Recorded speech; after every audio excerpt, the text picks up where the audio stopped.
Hello friends, welcome to Krishna home garden. Friends, இப்போ நீங்கள் வீடியோவில் பார்த்துட்டு இருக்கிறது அடுக்கு சம்பங்கி பூ. ஒரு வருஷத்துக்கு முன்னாடி அக்ரிண்டெக்ஸில் வாங்கிட்டு வந்து வச்சது. பார்த்தீங்கன்னா சூப்பராக பூக்க ஆரம்பிச்சிருக்கு. இதுக்கு முன்னாடியே 2-3 தடவை இது மாதிரி வேற வேற செடிகளில் பூக்கள் வந்தது. ஆனால் அது வந்து சரியாக மலரவே விடலை. இதில் இந்த மொட்டுக்களுக்கு இடையில பார்த்தீங்கன்னா மாவு பூச்சி நிறைய இருந்தது. அது நாங்கள் கவனிக்கல. எதனால பூக்கலன்னு கிட்ட போய் பார்க்கும்போது தான் இந்த காம்பு பகுதியில் ஃபுல்லாக மாவு பூச்சி.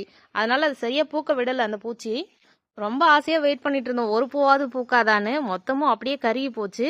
ஆனா இந்த தடவை பாத்தீங்கன்னா எந்த மாவு பூச்சியும் இல்லை, ரொம்ப ரொம்ப அழகா பூத்திருக்கு.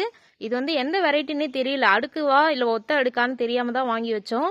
இப்போ வந்து பாத்தீங்கன்னா அடுக்கு சம்பங்கி பூ அவ்வளோ வாசமா சூப்பரா இருக்கு. இது பாத்தீங்கன்னா இது தொட்டியில கூட பாருங்க எந்த மாதிரி தொட்டியில வச்சிருக்கேன்னு. வாட்டர் கேனோட டாப் பார்ட்ல தான் வச்சிருக்கேன். இப்ப பாக்குறதுக்கு ஒரே ஒரு செடி தான் தெரியுது. இது வந்து சின்ன வெங்காயம் மாதிரி பக்கத்துல நிறைய குட்டி குட்டியா கிழங்குகள் உருவாகும்.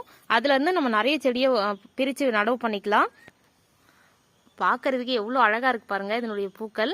உங்களுக்கு சம்பங்கி கிழங்கு நீங்க வீட்டுல வளர்க்குறீங்கன்னா அதுல கவனமா பாருங்க மாவு பூச்சி இருக்கான்னு. அப்படி இருந்தா உடனே சரி பண்ணிடுங்க, இல்லைன்னா செடிகளை பூக்கவே விடாது அந்த மாவு பூச்சி.